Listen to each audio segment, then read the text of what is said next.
नमस्कार खाद्यप्रेमीनो, आज आपण बघूया दोडक्याच्या शिरांची म्हणजे सालांची चटणी कशी करायची।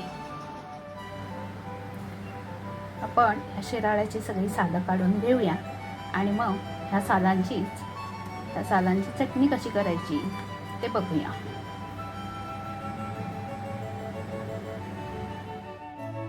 ही शिराळ्याची सगळी सालं काढून झालेली आहेत। आता आपण ही सगळी सालं व्यवस्थित चिरून घेऊया। ही अशी बारीक बारीक करून घेतली की ती छान वाटली जातात।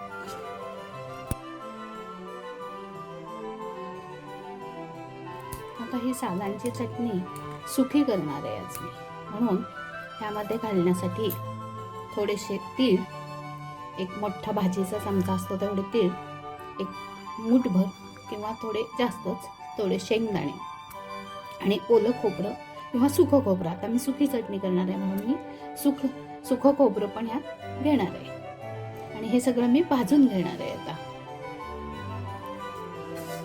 तीळ, दाणे आणि खोबरं तिन्ही आपण एकत्र भाजून घेऊया।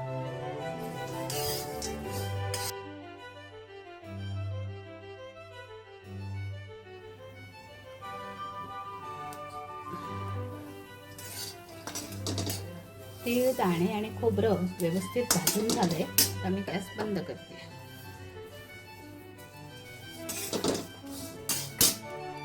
आता हे आपण एका डिश मध्ये काढून घेऊया। तीळ, दाणे आणि खोबरं व्यवस्थित भाजून झालंय। आता हे आपण काढून घेणार आहोत आणि नंतर ह्या दोडक्याच्या शिरा भाजून घेणार आहोत। मंद गॅसवर ह्या दोडक्याच्या शिरा 10 ते 12 मिनिटं व्यवस्थित परतून घेतल्यात आणि त्या व्यवस्थित भाजल्या गेल्यात। हे बघू शकता आपण अशा मोकळ्या आणि परतून झालेल्या आहेत। आता आपण हे थंड झाल्यानंतर त्याची चटणी करणार आहोत। आता मी गॅस बंद करते आणि हे थंड होण्यासाठी ठेवून देते। आता चटणी करण्यासाठी इथं मी 8-10 लसूण पाकळ्या घेतल्यात, मिरची पूड 1 चमचा भरून घेतली, साखर घेतली, आमचूर पावडर घेतले 1 चमचाभर आणि मीठ घेतले चवीप्रमाणे। आता ह्या शिरा थंड झाल्या की त्याची आपण चटणी वाटणार आहोत आणि चटणीमध्ये हे सगळं साहित्य घालायचंय। त्याआधी हे दाणे, खोबरं आणि तीळ भाजून घेतलेले आधी मिक्सरमध्ये वाटून घ्यायचे, त्यानंतर ह्या शिरा घालायच्यात आणि शिरा वाटून झाल्यानंतर हे सगळं साहित्य आपण घालून ही चटणी वाटून घेणार आहोत। ह्या दोडक्याच्या शिरा आता थंड झालेल्या आहेत आणि आपण आता याची चटणी वाटणार आहोत। तर सुरुवातीला आधी मिक्सरमध्ये तीळ, दाणे आणि खोबरं भाजून घेतलंय हे वाटायचंय।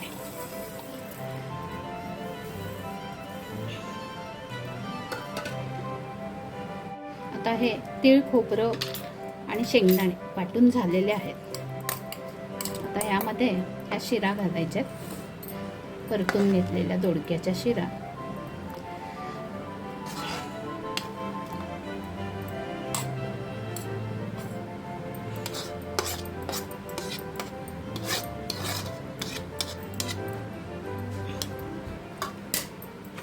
नंतर हे तिखट म्हणजे लाल मिरची पूड 1 चमचा भरून घेतलेली आहे।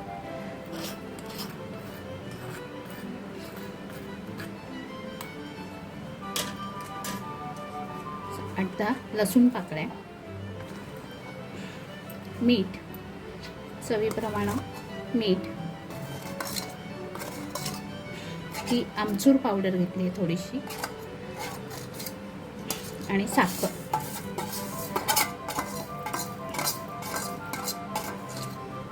हे सगळं मिक्सरच्या भांड्यामध्ये घालून आता हे वाटून घेते आणि आता ही चटणी व्यवस्थित वाटून झालेली आहे। आपण बघू शकता ही चटणी फ्रीजमध्ये जर ठेवली तर 8 ते 10 दिवस चांगली टिकते आणि चांगली राहते। त्यामुळं ही अशी चटणी करून ठेवायला तुम्हाला काहीच हरकत नाही आहे। आता ही चटणी एका बाउलमध्ये काढून घेऊया। चटणी आपण पौष्टिक म्हणून पण खाऊ शकतो, कारण ह्यामध्ये तीळ आहेत, दाणे आहेत, खोबरं आहे, त्यामुळे ही पौष्टिक चटणी म्हटलं तरीसुद्धा चालेल. तर हा पौष्टिक चटणीचा व्हिडिओ जर आपल्याला आवडला असेल तर लाईक करा, शेअर करा आणि आमच्या अन्नपूर्णा स्वाद 2020 या चॅनलला सबस्क्राईब करा. धन्यवाद.